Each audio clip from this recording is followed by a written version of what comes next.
Back for match number 2, revealing Obosh here. Unfortunately, we're having to do a replay as something came up during the course of recording.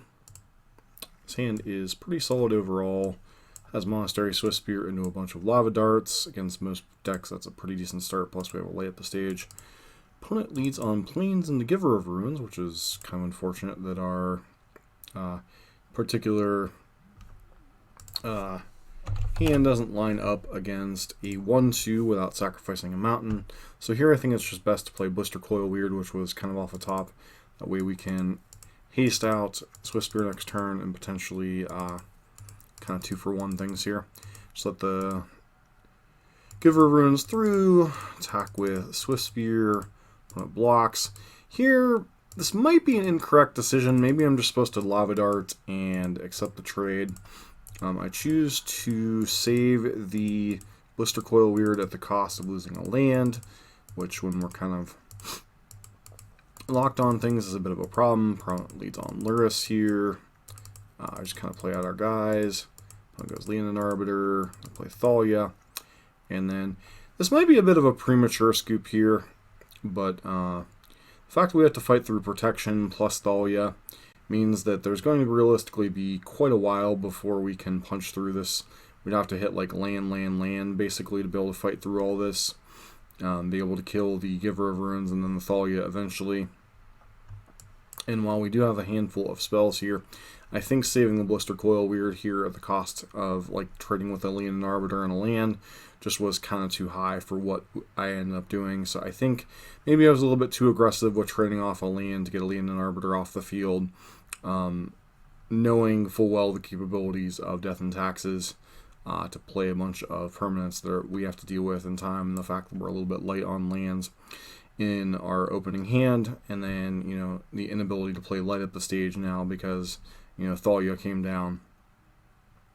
Just overall, that was a mistake. I should have just played the Lava Dart and traded Blister Coil Weird for our thing, and then kind of try to play an attrition game from there, because we did have, like I said, we had a ton of removal in our hand, especially with Lava Darts and such, and if we had that second land, we could have potentially removed like Giver of Runes, and then, onto Thalia and such, and that wouldn't be such a big deal with this Luris, but Luris with protection plus our mana being taxed, just way too much to play through in this particular game. We're back taking a look at sideboarding for game number 2. This is one of the matchups where I'm like not entirely sure what you're supposed to board out, because all of our removal spells or all of our bolt-esque effects are pretty good in the matchup. Decided to shave 1 copy of Light at the Stage and bring in the 2 copies of Kozilek's Return. Obviously 61 cards is not optimal in this situation. Blood Moon, they do play a lot of non-basics for a monocolored deck, but I don't think it's necessarily worth bringing in Blood Moon, especially against the Aether Vial deck.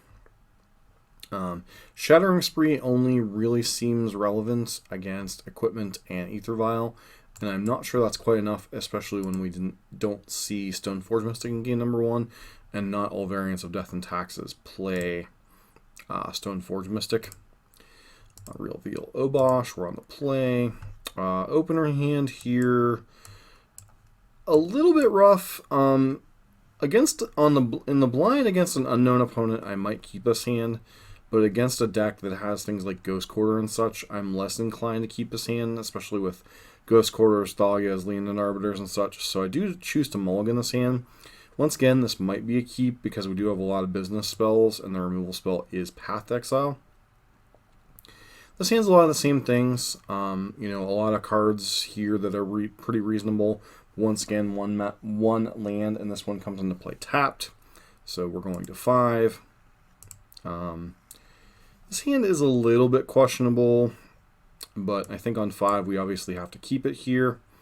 I choose to put back the 2 expensive cards, Light Up the Stage and Seasoned Pyromancer. This gives us Soulscar Mage into at least some type of interaction with Bone Crusher Giant and Flame Slash, as well as 2 lands. It could be argued that I'm supposed to keep the Light Up the Stage and put back like Flame Slash or something, but I end up putting back Light Up the Stage, and that basically because of the threat of Thalia on turn 2. They go Ghost Quarter into Aether Vial. Their mana is a little bit weird this game, which is nothing surprising. Hold a Bone Crusher Giant here in case they play something like a Leonin Arbiter. Just go ahead and stomp them at the end of turn just to be mana efficient a little bit. Comes back to bite me a little bit here. Well, not really, because I do get to play Bone Crusher itself. And then, you know, we're continuing to leverage our cards there. Once again, their mana source situation is a little bit weird.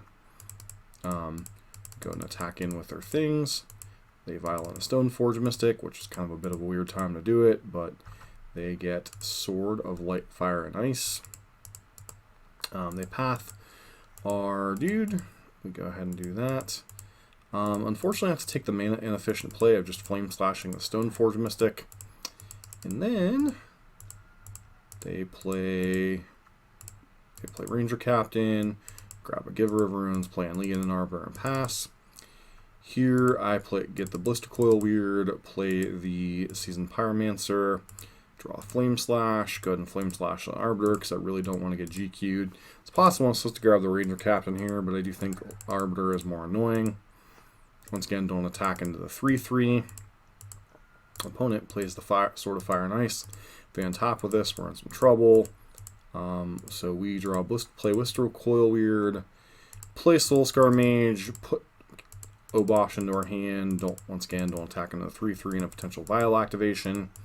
Opponent equips, plays Charming Prince, gains some life. They swing in here. Obviously, we can't block. They choose to kill a Soulscar Mage, as it's a very threatening card. I just play Obosh here, swing in. This is representing a ton of damage, as obviously Obosh's deals double that damage to a permanent or player instead. So, you know, all these 1/1s are threatening to deal 2 damage, so that's dealing 4, 6, 8 damage. They go to 3 here. I think they miscalculated with the Charming Prince, or they all didn't want to put the Seasoned Pyromancer in the graveyard. Either way, I'm not quite sure.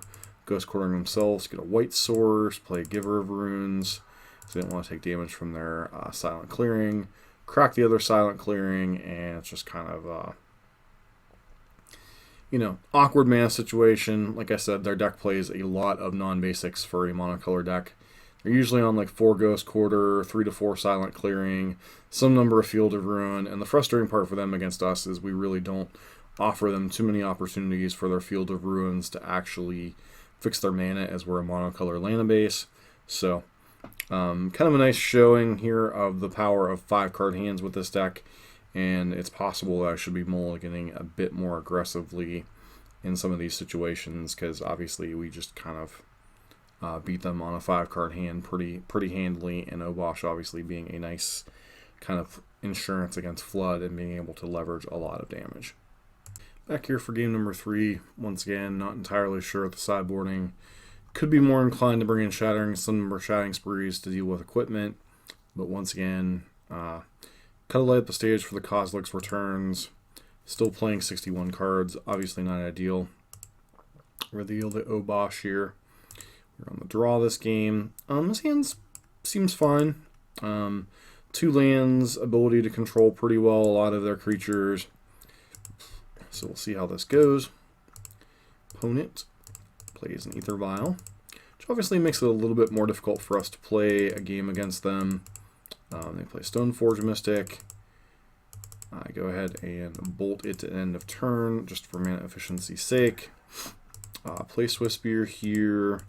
Attack in for damage. Play the Lutz at the second main phase. Feel Swiftspear on another light up the stage, which seems to line up quite nicely. Opponent plays Sword of Fire and Ice with the Vial on 2. Play Swiftspear, swing into attack here. Vial activates. So here, there are any number of things that could come down here. Anything from Sarah's Avenger to Thalia to Leonin Arbiter to another Stoneforge Mystic. I kind of make a mistake here by not playing a spell, but then again, I really didn't have Thalia on the brain at the moment. So, opponent vials into Thalia. Not only gets to kill one of our creatures for free, but we also really can't play the follow-up layup the stage, which would have been quite nice. Opponent then kind of gets to go to town here. Equipping Sword of Fire and Ice, swinging through our creature, killing our monster, Swiftspear, and then continuing to tax our mana. They vial in something else here, Charming Prince. And at this point, I just go ahead and concede. Well, I could play a Lava Dart to dome them and trade. At this point, you know, almost no creatures we play to the battlefield are going to stick. And we have no way of interacting with Thalia once this sword was equipped. So, Kozilek's Return obviously is too small to kill it. And at this point, I scoop. Probably a premature scoop, but opponent's going to scry to trade here. Even if we Lava Dart their face or whatever, you know, this is just going to trade. And then we're kind of left with a mana tied up situation and facing down basically 6 damage a turn. So I kind of scoop it up here. Once again, much like game 1, maybe it's a slight premature concession. Maybe I should play it in their turn out. But I think at this point they're far enough ahead that we're just going to get dumpstered.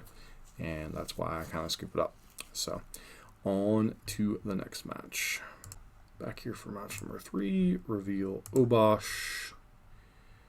This hand's a little interesting. A little more of a controlling role, but I do think we keep this hand, as we do have quite a bit of our card advantage and abilities to play the control role. So this is more of a mid-range kind of situation. It looks like we might be up against Burn. Yep.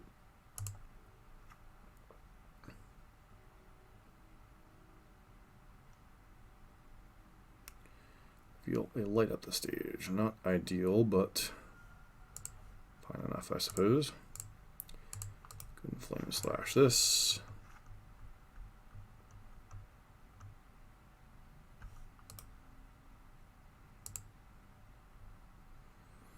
Opponent kept a 1-lander apparently.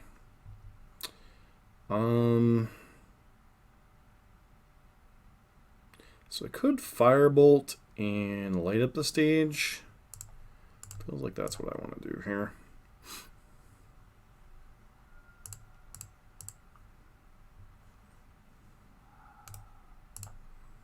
Next turn I can potentially Lava Dart something.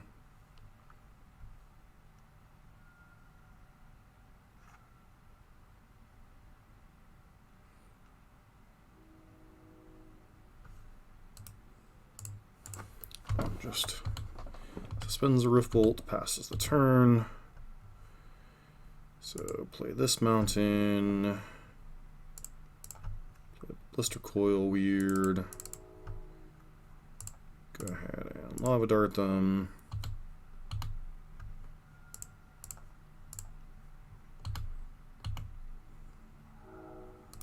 Their Firebolt, light up the stage. Opponent might just go ahead and Rift Bolt this, which I would be perfectly fine with. Nope, they're going face with everything. Okay.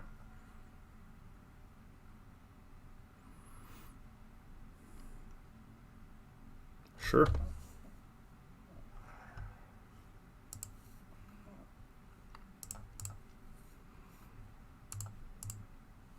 Shouldn't have played my mountain there, but alas, is what it is.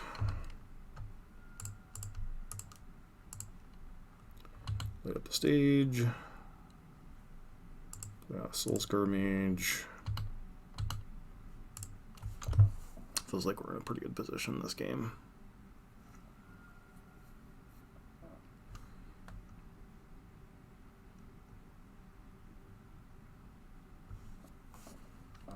Sure. Opponent kept a incredible hand. I understand why they kept it, but okay. Ultra face.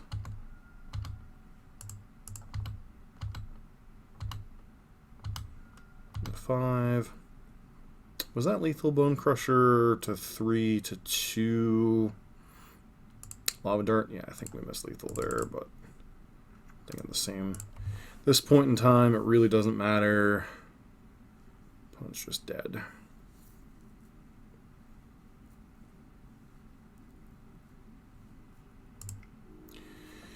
Alright, so definitely want the Kozilek's Return against Burn. Might be able to go down like some amount of the Lava Darts. Like Lava Dart is a fine card, it triggers our prowess, but doesn't really fix the particular issues of the matchup. Kozilek's Return obviously enables us to deal with Core Firewalker.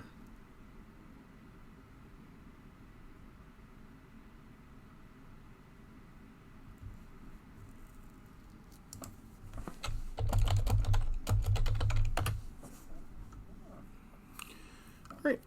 So got a little bit lucky there that our opponent was on a 1-lander and didn't draw out of it. This hand has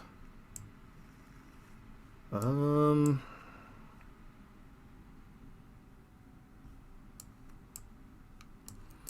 guess I keep this hand. Like, Flame Slash and Lava Dart. Lava Dart isn't really a card, but Flame Slash and Kozilek's Return kind of are. I think on the draw we're playing the control roll anyway, so I want to play towards that out.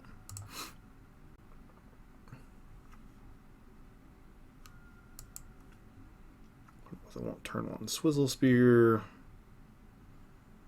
Just for 1. We have a Swizzle Spear, but I think we just need to Flame Slash this Swift Spear. Let's see if our opponent has a have an Eidolon. Interesting.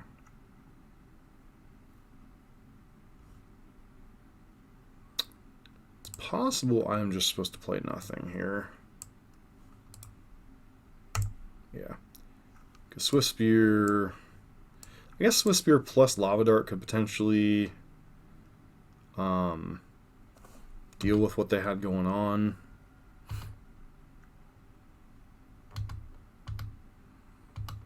They have Boros Charm, more power to them, but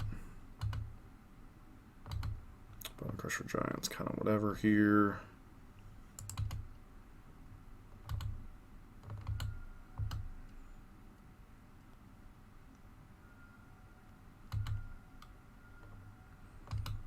Okay, so I'm taking 4 to deal with their spells.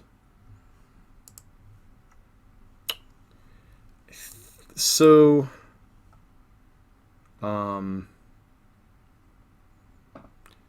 I could try to deal them more damage, but I really don't want to get blown out by Boros Charm.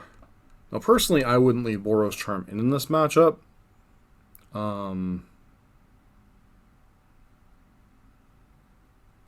I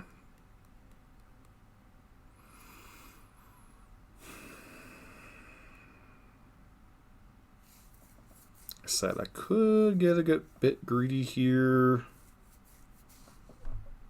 I think I'm going to go ahead and get a bit greedy.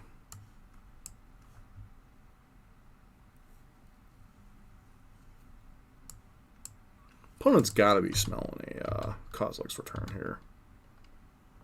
Like I said, obviously we lose if they have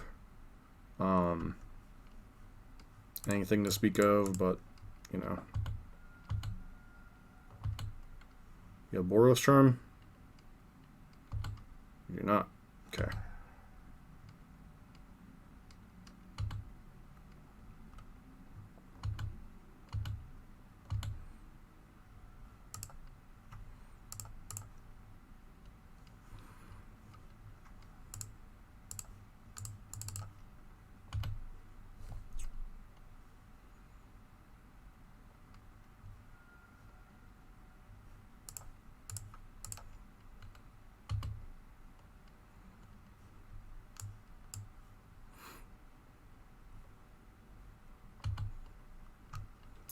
Okay, Lava Dart.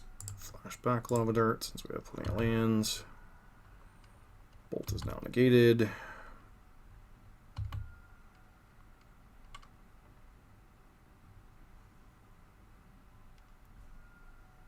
Sure. You want to trade 2 bolts for my creature, I'm cool with that. Especially when you're sitting at 6.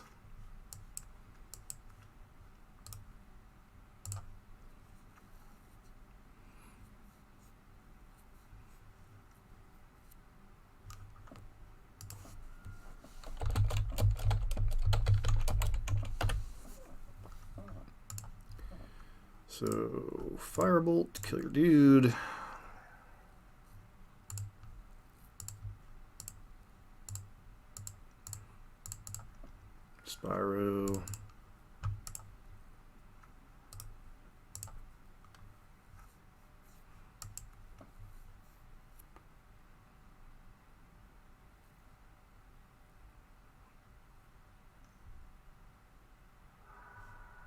Sure.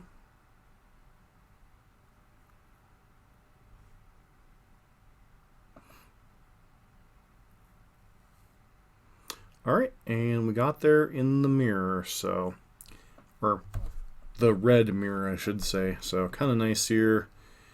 Control hand kind of played out. It really, like, I'm learning the control hand option from watching kind of Emma Hayashi or Magic Matt here on YouTube. I think it's really kind of awesome to, like, watch somebody play their deck and kind of learn, like, their thought processes and, like, how they win with the deck, and, like, learning that, like, not just considering this a aggressive deck that always has to mold to the 1-drops, really, I think, kind of improves how I perform with the deck. So we'll see how that plays out.